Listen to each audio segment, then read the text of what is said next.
going on again, guys? It's Audi here from the Basement Barber.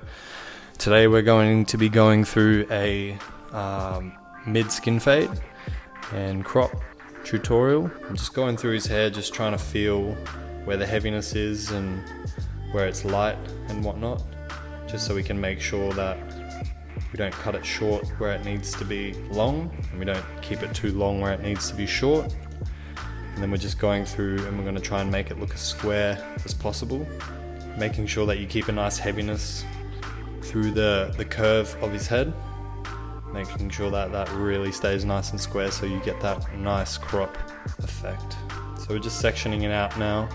I'm going to cut the top first, and we're going to section from the crown to the middle of his forehead. So we've got a nice little section here from the crown to the forehead, and we're just going to start cutting. We're going to set our length first.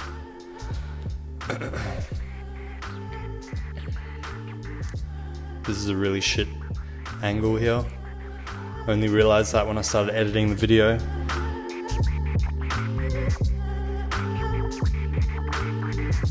So that's better now. Now that you can see, I'm just going over it again, cross-checking, making sure that the length is right.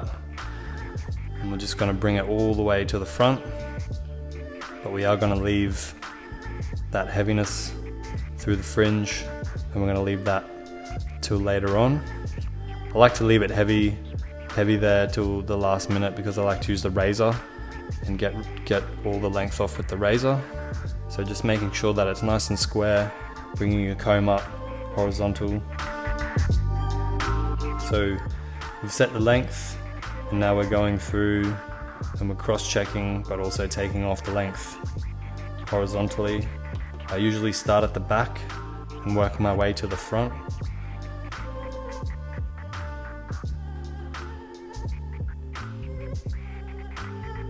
Try and keep your fingers nice and straight, nice and horizontal.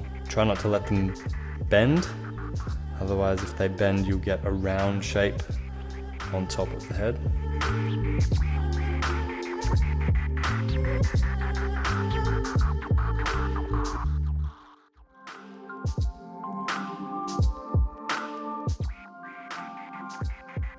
A lot of people do say that you shouldn't cut past your knuckle, your middle knuckle.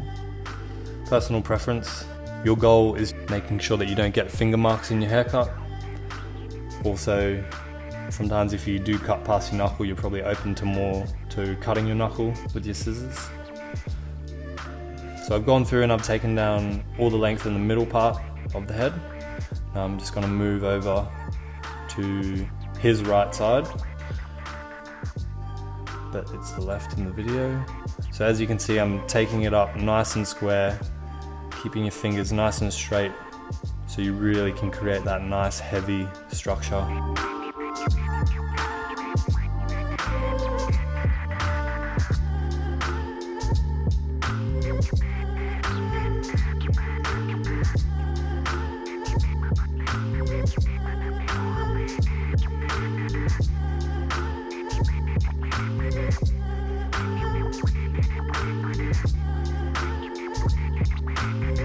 Just cross-checking, making sure that the length is good.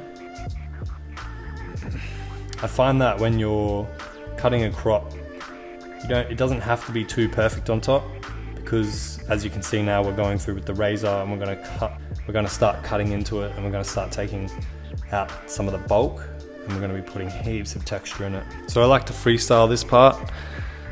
Usually do some vertical sections because that's the way that I want the hair to go. I want it to go forwards, and we're kind of cutting into that square part that we created, but we're not really taking out lots of length. Feel free to pick it up, just pinch some hair sometimes if you feel like it's needed. There's no rules when it comes to texturizing, except if you texturize it too much, you'll put holes in it. Personal preference to which way you pick the hair up, to which way you let it fall, on how you cut with the razor. This razor actually is probably not my favorite. It's quite hard to get a good razor, and be able to find blades that fit it as well. I did have a metal one that had more exposed teeth, but it's impossible to find a replacement razor for it.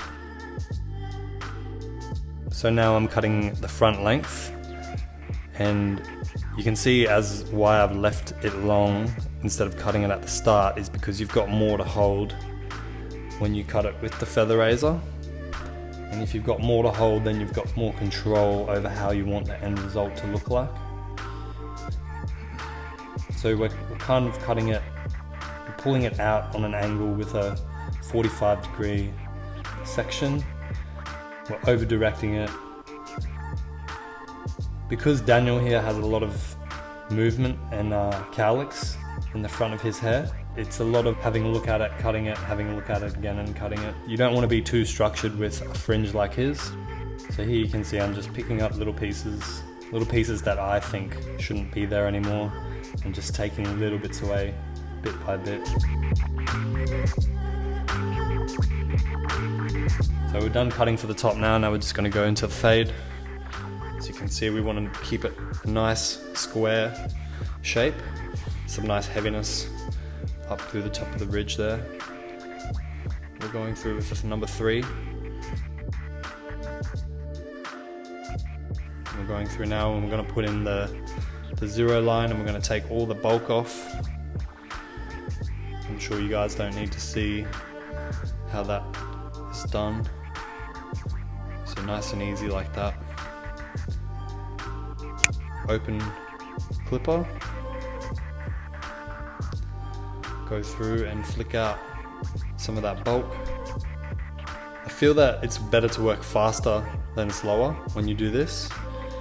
The slower you go when you do this, I feel you're trying to reduce the mistakes, but in going slower then you may create more mistakes. So if you go through faster and you flick it out as fast as you can, you may make mistakes when you're first trying it out, but you will learn and you will get used to it quite quickly. So as you can see, we've finished that now. We've got our 3 at the top and our heaviness, and then we've got our 0 skin down the bottom. So we're going to try and keep as much of this length at the top as possible, so that when we put the product in at the end, it really sits nicely on the top there. Number 2, open, flick, flick, flick. Get into that nice and quick. You don't need to put too much effort into it. The good thing about a crop is that when it's blended in, it doesn't need to be super perfect, because it doesn't matter if it hangs over the edge or not. It sort of adds to your personal touch.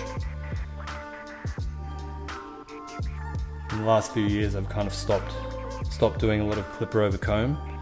I just don't feel like it serves a purpose to how I cut anymore. A lot of clipper work, a lot of flicking out, scissor work, it works a lot better for me now.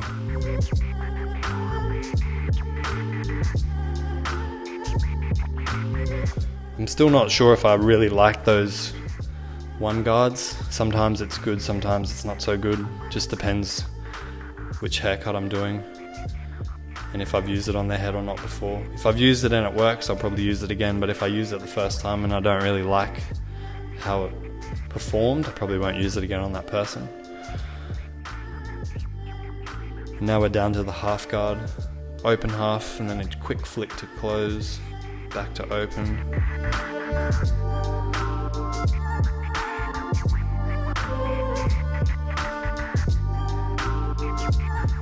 Back to our 3.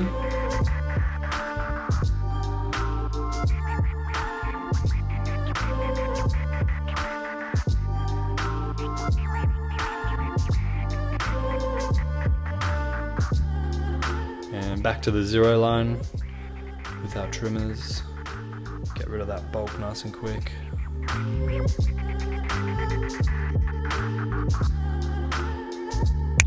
There you have it. Nice heavy line. Open magic clips, go through, take that bulk out. If you guys are struggling with anything in the shop, leave a comment below. It's always good to help people out. If you guys are looking to build more clientele, leave a comment. If you guys are looking to do better scissor work, leave a comment. So just about finished now. Getting rid of that first heavy line.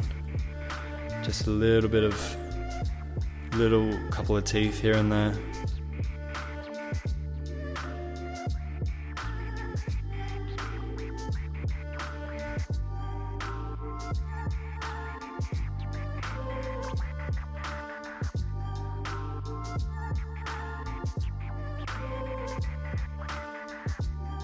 When you do a crop, you want to make sure that the fade lines up with the fringe. If you take the fringe too low and then you take the fade too high, it almost kind of looks like a bit of a bowl cut. But if you take the fade too low and then you take the fringe too high, it sort of just looks like a really odd haircut. That might be your style and that might be your client's style, but for most crops that I find that really look really good and they really pop, the fade sort of just hits that line. The fringe just sits really nicely when it's on the forehead, and then that fade kind of lines up as well.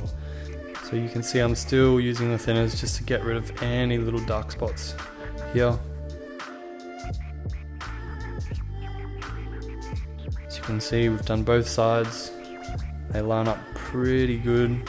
Still a little bit of heaviness in the left side, but once we get through the fade here, it'll look really nice. As you can see up the top here, we're trying to keep that crown nice and heavy. And we've taken the zero up just under his occipital bone. Flick, flick, flick. Try not to cut too deep into this length up the top, because that's what we want to keep to create that heaviness at the end. You want to angle the clipper over the top of that bone there, because if you come underneath, you may start hitting it, and it can be quite uncomfortable for your client, because you just want to really just chip away at that dark hair underneath. Alright, so let's just bust through the back here and we'll get on to the next step. We're still doing a little bit more point cutting through the front, and it is personal preference.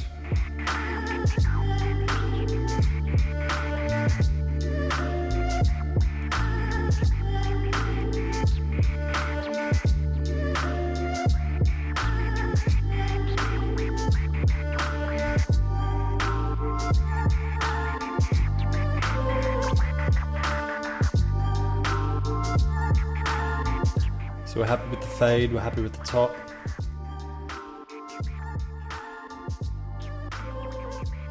Beard trim now, this is not going to be in this video, we're doing a separate video for that one. Be sure to check back in here in a couple of days. Styling as well, we're not going to go through the styling in this video either. We do use some pretty cool products as well, but again, check in for that video as well. And just about finished now. End result, heaps of texture through the front, nice little fade. Beard is looking crisp. 1.5 over the beard, just with a tiny taper. And there you have it, guys. So skin fade, crop, beard trim. Make sure you guys follow us. Make sure you subscribe. We do have a big year planned. We've got heaps of videos that we want to get finished.